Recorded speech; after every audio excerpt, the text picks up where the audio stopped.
When it comes to neurology, sarcoidosis can affect practically any part of the central and peripheral nervous system. Basically, it can affect anywhere from the brain parenchyma itself to the meninges, cranial nerves, spinal cord, nerve roots, peripheral nerves, and even the cerebral vasculature in rare cases. This is Dr. Jesse Tone, who's my go-to guy for all things inflammatory. Why don't you introduce yourself?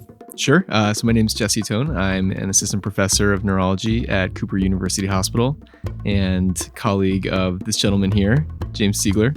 Dr. Tone joined us previously on episode 144 to discuss RCVS and primary angiitis of the central nervous system. And for this week's program, he's come back to talk about this idiopathic and clinically heterogeneous condition that we'll be calling the Great Mimicker, because it can practically look like anything. Neurosarcoidosis, the clinical manifestations, radiographic and neurophysiologic findings, and the management. I'm Jim Siegler for Brainwaves. Stay with us.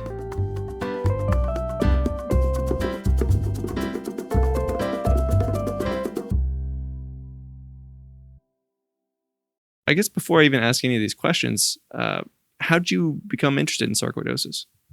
Well, I guess as a resident, I was fortunate enough to see a number of neurosarcoidosis patients on the inpatient service where I trained. And I actually did I guess you could call it a neuroinflammation fellowship at Mass General, and had a fair number of patients on my panel with neurosarcoidosis, about 30 or more actually.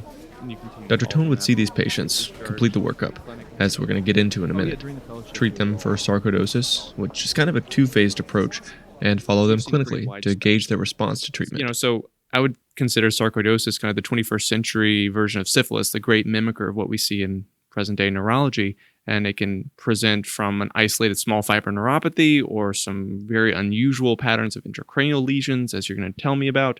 What's kind of the mildest and the most severe forms of neurosarcoid you've come across? Yeah, so as you alluded to, I think one kind of interesting and sometimes challenging features of neurosarcoidosis is it can really involve any part of the nervous system. So just as you mentioned, when you see a patient who ultimately has diagnosis of neurosarcoidosis and you kind of ask them about what symptoms they've experienced, it might be as mild as just having some dysesthesias, which ultimately further work up, you diagnose as small fiber neuropathy, or it can be as severe as diffuse leptomeningeal involvement leading to hydrocephalus and VP shunt placement. So it's really a protein condition and can have the kind of whole range of severities. With so many manifestations clinically, so many changes radiographically, even as a neurologist who's seen and treated patients for this condition, I still don't think that I've got a good grasp on how sarcoidosis kind of happens.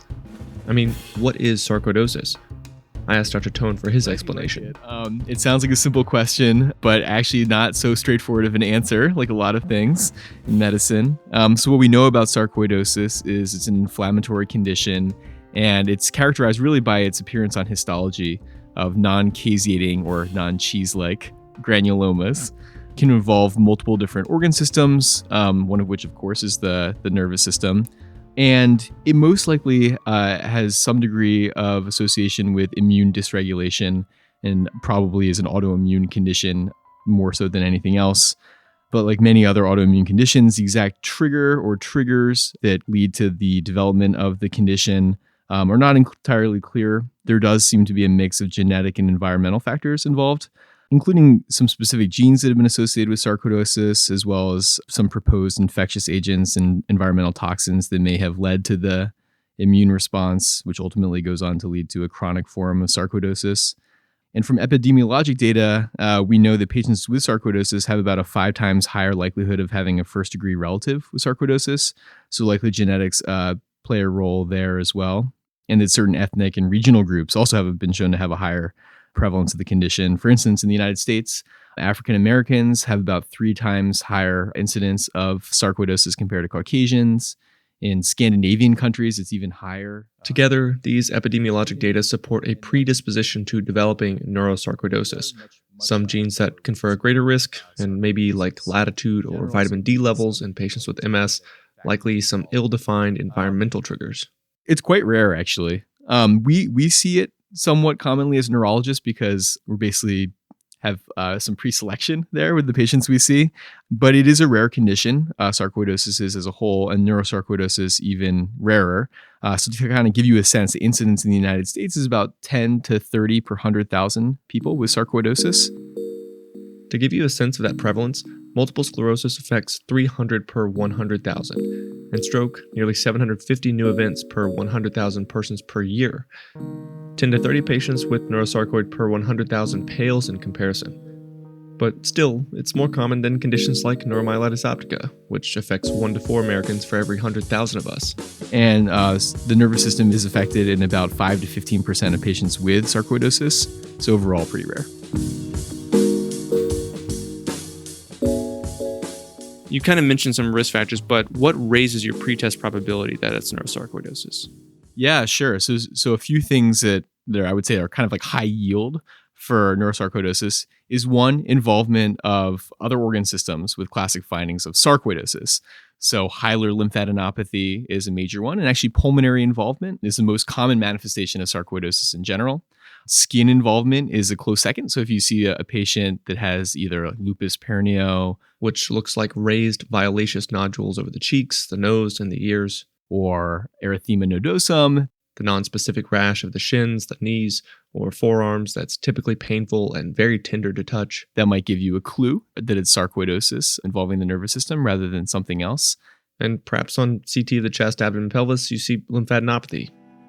Clinically, as we've emphasized already, it could be anything. But some manifestations might tip you off to this being neurosarcoid, as opposed to something potentially infectious or another inflammatory disorder. Dr. Tone again. So the most common actual clinical manifestation of neurosarcoidosis is cranial neuropathy, occurring in about 50 to up to 75% of patients. And it's related to the predilection of sarcoid to involve the leptomeninges and subsequently the cranial nerves, especially around the basal cisterns. So cranial neuropathies, multiple cranial neuropathies, nuchal rigidity in the absence of fevers or a history of cancer. Sarcoidosis should be on your differential. Cross series, if you look at the literature, more than about 10% of neurosarcoidosis patients have multiple cranial neuropathies at some point during their course. And then clinically speaking, the facial nerve is the most commonly affected nerve. It can actually present as facial diplegia with involvement of the bilateral facial nerves.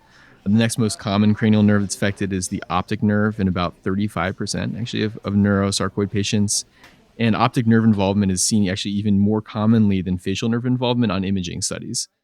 Kind of an interesting factoid that Dr. Tone brought up was that with optic nerve involvement, although there's technically inflammation of the optic nerve from leptomeningeal spread of the disease, it doesn't present like the classic optic neuritis of MS or NMO spectrum disorder. But for neurosarcoid, the pattern is a little bit different in that it tends to be more of a slowly progressive onset of symptoms. It tends to present with more severe visual loss than MS. And on imaging studies, you'll see a more diffuse involvement of the optic nerve than you might with multiple sclerosis.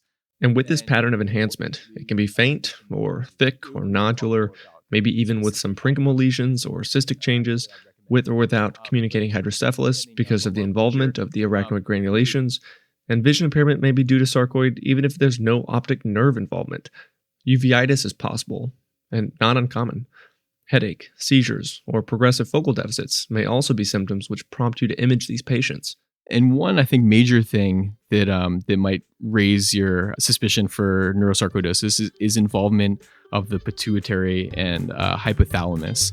For whatever reason, sarcoid has a predilection for those areas of the brain, with its own strange constellation of endocrine symptoms. So hyperprolactinemia, including spontaneous lactation in extreme examples, or diabetes insipidus, or hypothyroidism. So these can be the initial symptom or sign in these patients.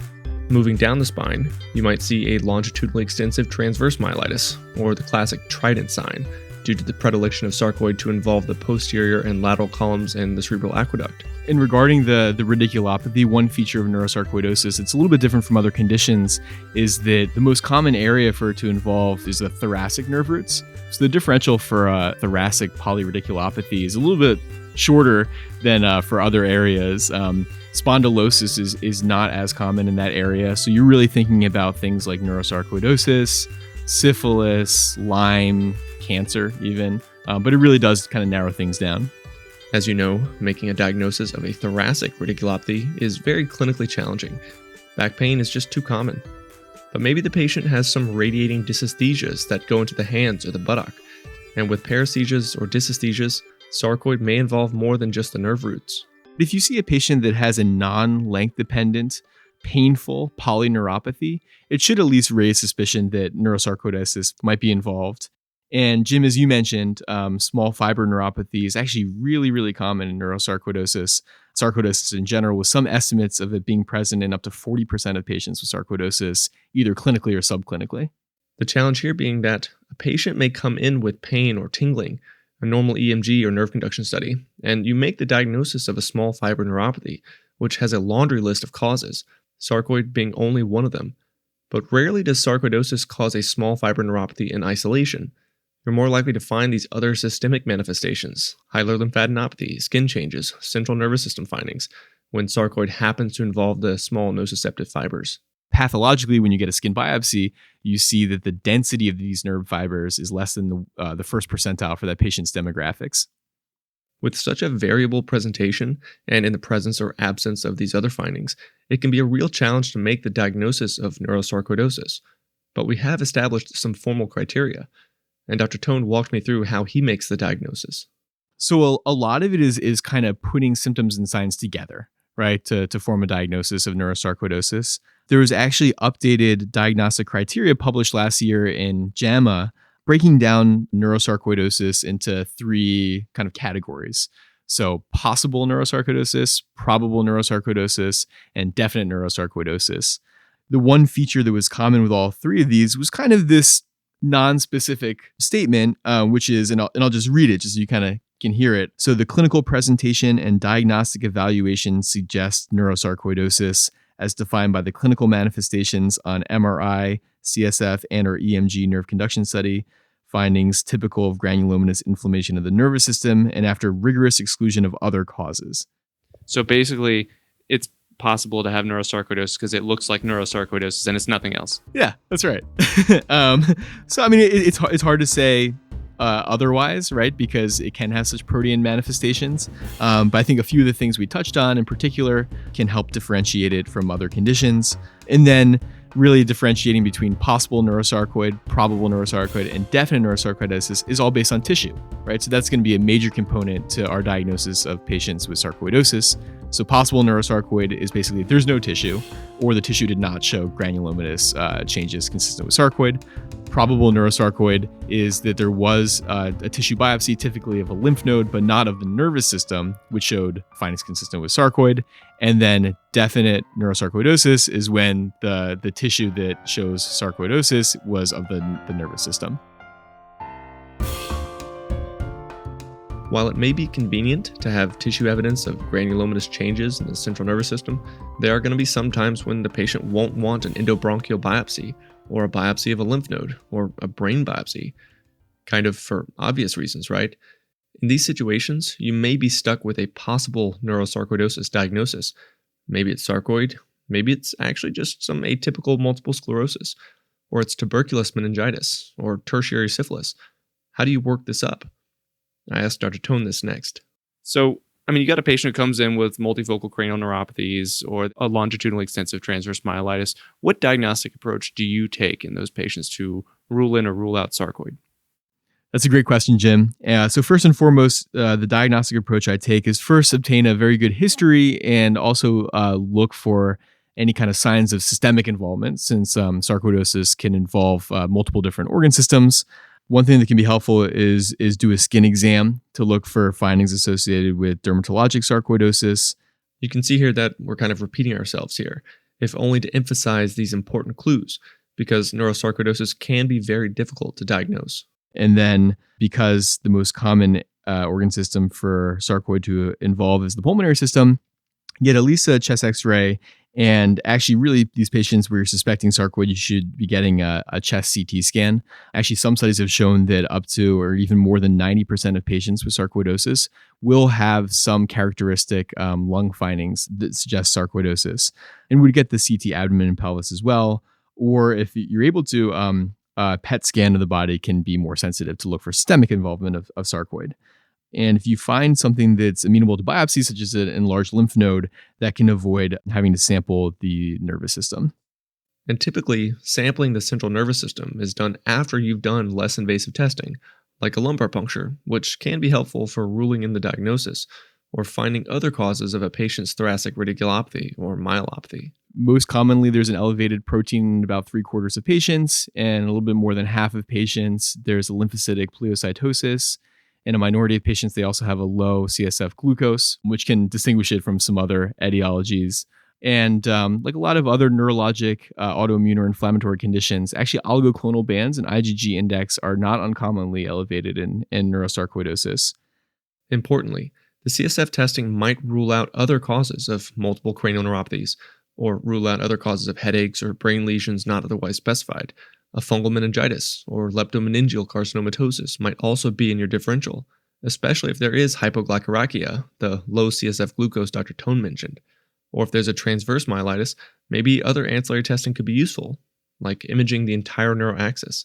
I get both a brain and spine MRI with contrast, even if there aren't myelopathic symptoms that the patient's experiencing, because you're really looking for any clues that would suggest sarcoid that might not be manifesting clinically. So what radiographic findings might you see on an MRI? Absolutely. So in terms of spine MRI, neurosarcoidosis has a predilection for the central cord, the dorsal cord, and the dorsal pia. So what you can actually see is what's referred to as the trident sign, which is enhancement of those areas and actually looks like a trident on axial spine imaging. Also, kind of interesting regarding the enhancement pattern of neurosarcoidosis, because it can look a lot like multiple sclerosis. When you see persistently enhancing lesions for more than 4 to 6 weeks, sarcoid should enter your differential. So other diagnostic workup that can be helpful are some laboratory tests, including a serum calcium. So sarcoidosis can be associated with hypercalcemia because of macrophage release of vitamin D, which increases intestinal calcium absorption. Also, generally check LFTs because of involvement of the liver sometimes. And then you really want to get a lumbar puncture to evaluate the CSF. For reasons that we've already mentioned, and sometimes to rule out other causes of CNS disease. And then if someone has evidence of peripheral nerve or nerve root involvement, an EMG nerve conduction study can be helpful to, again, look for that pattern of non-length dependent demyelinating polyneuropathy. It's usually demyelinating? It is often demyelinating. It can be axonal as well, but more typically you'll see a demyelinating pattern. And again, you could do a skin biopsy if someone has symptoms suggestive of small fiber neuropathy, but if they don't, then you can obviously skip that. And of course, if the disease is isolated to the central nervous system, and maybe there's dural involvement or a surgically accessible CNS lesion, sometimes getting a sample of that tissue can be worth the risk before you commit that patient to long-term corticosteroids and immunosuppressing therapies. And I should be clear here that, as always, this is a podcast for medical education. There's no justification for doing brain surgery because a podcast said so. Going back to some of these diagnostic tests that you were recommending in patients with suspected sarcoidosis, I didn't hear an ACE level. And that's something that we were taught as med students, right? To check for an ACE level in someone suspected of sarcoidosis. Why wouldn't you do that? Yeah, absolutely. And I was taught that as well. And to be perfectly honest with you, I don't love ACE levels as diagnostic testing for neurosarcoidosis. If you kind of dig in a little bit more to the data we have about the sensitivity and specificity of ACE for neurosarcoidosis, you find out that for sarcoidosis in general, serum ACE level really only has about a 40 to 60% sensitivity and very poor specificity. In fact, there's poor specificity in the CSF as well, and even worse sensitivity in the CSF of ACE levels. So I'm not wholly against testing for ACE, but I actually don't typically send it. Are there better tests then? So one test that's garnered a lot of interest recently is what's called the soluble IL-2 receptor level. So soluble IL-2 receptor is a protein that's released by activated T lymphocytes, which we know are present in large amounts at the site of granulomas. And in preclinical studies, this protein has been associated with sarcoidosis. There's actually been a few studies looking at using levels of this protein to clinically diagnose sarcoidosis, one of which was a study of patients with dermatologic manifestations of sarcoidosis that found that soluble IL-2 receptor levels were elevated in a higher proportion of these patients than was ACE or lysozyme, which was another molecule that was garnering some interest. So in about 53% of patients, compared to 29% with an elevated ACE and 26% with an elevated lysozyme. again, had dermatologic manifestations of sarcoidosis. In that study, there was also a correlation between elevation in the soluble IL-2 receptor level and the number of organ systems involved. Unfortunately, as Dr. Tone later told me, none of the included patients had neurologic manifestations of sarcoidosis. Then there was another study looking at patients with kind of all-cause uveitis and using soluble IL-2 receptor level alone to test for sarcoidosis as the cause. What they found was that it had about an 81% sensitivity and 64% specificity when using that molecule level. Interestingly, there's also been a study specifically in neurosarcoid patients using the soluble IL-2 receptor level to differentiate it between other conditions. I'll jump in here again and say that this is a very interesting paper by Petereit and colleagues based out of Germany, and you should take a look at it in the references of our show notes. So in this cohort, they examined 11 patients with neurosarcoidosis, and then additionally patients with other inflammatory conditions. So the specific ones they were looking at were CNS vasculitis and multiple sclerosis, as well as healthy controls, and patients with either bacterial or viral meningitis or tuberculosis. And they checked the soluble IL-2 receptor level in the serum and CSF in all these patients. And what they found was that it did a fairly good job of differentiating neurosarcoidosis from the patients either that were healthy controls or with other inflammatory conditions, a sensitivity of 61% and specificity of 93%, so more common to be elevated in the neurosarcoid patients. And this was if you stratified patients as having an abnormally elevated CSF soluble IL-2 receptor level of 150 picograms per milliliter. But there was one caveat to this. It didn't distinguish well between the other infectious causes and neurosarcoidosis, and actually the serum level did not basically have any diagnostic value in differentiating these patients. So maybe there's some value in checking a CSF level of this. And actually, personally, I've been starting to send this off in patients that I suspect might have neurosarcoidosis. I think we basically need some more data on this. I think it's really interesting. So again, the CSF soluble IL-2 receptor level, a reasonably sensitive and specific differentiator of neurosarcoid from other inflammatory CNS diseases, things like multiple sclerosis and vasculitis, which could look identical to sarcoid, but not terribly useful as a test if a CNS infection is on the differential. And that's because this is a biomarker that reflects ongoing T-cell activity in the nervous system. When fighting off fungal and viral encephalitides, the soluble IL-2 receptor level will be through the roof. And according to data from this study, the IL-2 receptor level was as high or higher in these conditions than in neurosarcoidosis.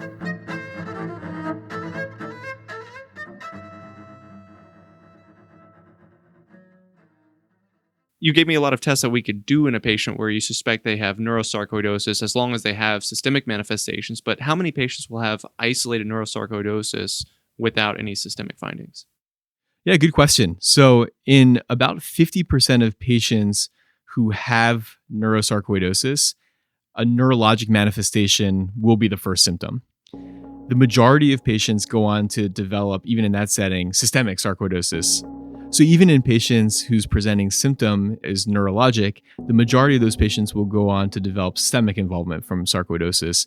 And ultimately, only about 10% of patients will have isolated neurosarcoidosis. I think just to emphasize here, because neurosarcoidosis can be this great mimicker, you shouldn't just rule it out if there are no other systemic manifestations, cutaneous findings, abnormal liver function testing, history of uveitis, or whatever else. Your patient doesn't have to have multifocal cranial neuropathies, or a small vessel vasculitis, or the trident sign on MRI of the spine. Sure, these findings can help you, but you don't have to rely entirely on them. Maybe the only telling sign will be that the patient has a proximal myopathy that's very, very mild, and we see that in sarcoidosis. Or they have lacrimal gland or parotid inflammation, the classic panda sign that's seen in sarcoidosis, as well as Sjogren's TB and a couple of other conditions. We're just throwing in the panda sign here because it's kind of an interesting radiographic finding with nuclear PET scanning. The tracer uptake makes the face look like a panda. Anyway, you don't have to have any or even all these findings to add neurosarcoidosis to your differential. I might just keep it in mind when you see something that's kind of unusual, or the pieces don't quite fit.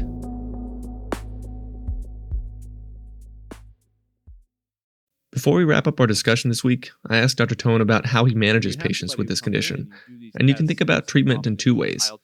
First, the treatment of acute flares, and second, the long-term prophylaxis. So I think you feel pretty confident in your diagnosis of neurosarcoidosis, and how do you treat these patients? So one mainstay of treatment, especially for acute flares of neurosarcoidosis, is steroids. And actually, you can even use this in a way for diagnostic utility. So we know from clinical experience that neurosarcoidosis can be exquisitely responsive to steroids. And as mentioned, this can even be helpful sometimes in the diagnosis of sarcoidosis, its response to steroids. Now, other conditions do respond also to steroids, so keep that in mind. But if you see basically their imaging findings kind of melt away after steroids, you might put sarcoidosis as a little bit higher on your differential. So for the acute treatment, steroids are going to be involved, either IV Solumedrol or high-dose PO steroids for a period of time followed by a slow taper. And by slow taper, this is a bit different from how patients with an MS flare are treated. 3 to 5 days of high-dose methylprednisolone, often not followed by a taper.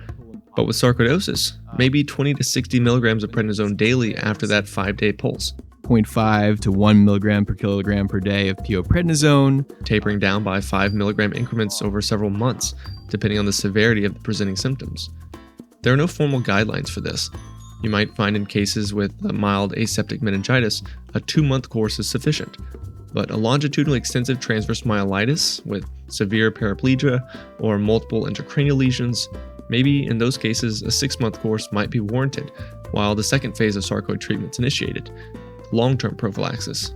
It's not unreasonable to take a kind of a steroid pill-in-pocket approach. When there are disease flares, you start them on like PO prednisone for a period of time and then taper them off, and then do it again if they have another flare. It's a little bit scary to do that, and I'll admit that it's not the norm and probably not what you'll be doing in the majority of your patients. But some people who don't like the idea of being on a chronic immunosuppression medication or really do have mild disease might go with that treatment option. But really, you're going to be thinking about steroid-sparing agents that you can use for long-term treatment. As you're no doubt aware, on Brainwaves we emphasize a lot of the evidence-based medicine in our education. And we have a fair bit of data supporting the use of steroids for acute flares of systemic or pulmonary sarcoidosis, but really not any trial data supporting the use of high-dose steroids for neurosarcoidosis. It's probably related to the fact that neurosarcoidosis is so heterogeneous, as we've emphasized. A patient with a facial nerve palsy who's treated with steroids or not, and a patient with hydrocephalus that's treated with steroids or not, those patients will likely have completely different outcomes. But if we extrapolate the data from the pulmonary literature, several randomized studies have demonstrated that early significant improvement in lung function is possible with high doses of steroids versus placebo. Unfortunately, like in our MS population, there's not much long-term benefit with acute flare treatment. So, moving on to the steroid-sparing therapies to kind of prevent long-term disability, again, we are really plagued by our lack of data supporting the use of these immunosuppressants, which are really the mainstays of our treatment for these patients. So what of the non-steroid sparing agents do you tend to use in your practice? So far, treatment studies have been limited to small retrospective analyses, given the relative rarity of neurosarcoidosis. But there have been a few trials looking at steroid-sparing agent treatment. So there was a French retrospective study published a few years ago in Neurology, compared 40 patients with neurosarcoidosis who were treated either with methotrexate or mycophenolate, and showed that methotrexate was associated with a decreased relapse rate compared to Cellcept. In fact, all the patients in the Cellcept group had relapsed by about 4 years. However, there were more adverse events in the methotrexate group. So my preference between these two agents is methotrexate if I'm looking for a higher efficacy medication. If side effects have become a problem for the patient, then considering Cellcept. And I can say from personal experience that patients tend to have very few side effects in general on Cellcept and tend to like the medication, but maybe less effective than methotrexate and neurosarcoid. And then following that study, a pretty exciting study, at least in my mind, was published also in Neurology, looking at neurosarcoidosis patients, and really has been the largest treatment trial to date in this population. It was looking at infliximab for treatment of neurosarcoidosis. So infliximab is a TNF-alpha inhibitor. I want to jump in here and mention something kind of interesting. So infliximab and other agents in the class of the TNF-alpha inhibitors, like adalimumab and etanercept, they were originally thought to have some biologic plausibility in treating sarcoidosis because, as it turns out, these granulomas form in response to the macrophage-derived TNF-alpha, and higher levels of TNF-alpha correlate with more severe disease. So it stands to reason that inhibiting the production of TNF-alpha may reduce the severity of the disease and fewer granulomas. Anyway, Back to Dr. Tone's discussion on one landmark study of infliximab in neurosarcoidosis. So this was a retrospective analysis of 66 patients with either definite or probable neurosarcoidosis at 6 U.S. institutions who were treated with infliximab. So most of the patients were on another steroid-sparing agent, most commonly methotrexate or mycophenolate, followed by azathioprine. But what they found was there was a pretty large response to infliximab. So there was a favorable response on MRI in 82% of patients, clinical improvement in more than 3/4 of patients, and complete remission in more than half of them. And 2/3 were either able to discontinue steroids entirely or maintained on less than 5 milligrams per day. Favorable treatment response was less likely in those who had had a diagnosis of neurosarcoidosis for a longer time. So maybe make you think of wanting to start this medication earlier in the disease course. One thing that they found, which was interesting and somewhat concerning, was that in 16 of the patients that had obtained remission while on infliximab and were subsequently discontinued, more than half actually had recurrence, most often in the same site of their prior disease, which brings up the question of how long this agent should be used. So in my practice, I have a pretty low threshold to use infliximab for patients with active neurosarcoidosis. I tend to use it with another steroid-sparing agent, most often, as I mentioned, either methotrexate or mycophenolate, also because patients can form anti-infliximab antibodies, which make it less effective. And I usually recommend continuing it for 2 years at a minimum, based on the fact that also in my clinical practice, if it's stopped kind of earlier than that, there's a higher risk that a patient will have recurrence. But we really don't know how long patients should be treated with this medication before trialing off of it. In some patients who have more severe disease, patients who relapse despite TNF-alpha inhibitors, or patients who can't tolerate infliximab, there are other therapeutic approaches. Dr. Tone again. B cells are also found at the sites of granulomas, and we know, especially from multiple sclerosis, that B cells are very much involved in what we think of as predominantly T cell mediated diseases.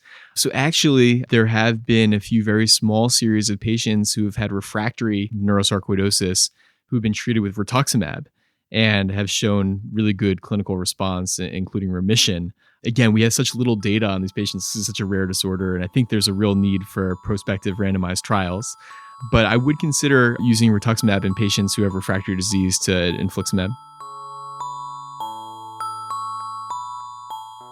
In some ways, the lack of available trials may be a good thing. The rarity of the disease is a double-edged sword.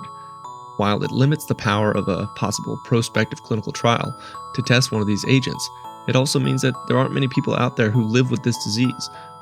But for patients out there, and for the providers who care for them, I hope you're able to take away something from our program this week, whether it's that neurosarcoidosis is such a clinically and radiographically heterogeneous condition, presenting as a progressive optic neuropathy, pachymeningitis, hydrocephalus, a thoracic radiculopathy, myelopathy, small fiber neuropathy. I mean, so many unique manifestations. Or if you learned about some of the diagnostic uncertainty that we're left with when we encounter patients with this condition, truly relying on a tissue diagnosis to confirm our suspicion, but yet we still will use so many other diagnostic tests. And I think that the CSF soluble IL-2 receptor level is going to shape a future diagnostic algorithm. Steroids remain the backbone for treating acute flares of sarcoid, just like we would for practically any other inflammatory CNS condition. But we really need to learn more about the efficacy of these steroid-sparing agents in future trials, so that we may reduce the long-term consequences of protracted corticosteroid use and ultimately improve the outcomes of our patients.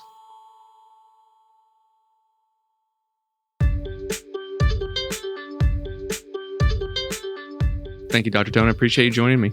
Thanks so much for having me on. That's it for our show this week. If you like what you heard, let us know what you think about the show by rating us on Apple Podcasts, Stitcher, TuneIn, or wherever you listen to podcasts. This episode of the podcast was produced by Jesse Tone and myself, Jim Siegler. Music for this week's program was courtesy of Steve Coombs, Lovira, and Yakov Goldman. Sound effects by Mike Koenig and Daniel Simeone. I'm Jim Siegler for Brainwaves. Thanks for listening.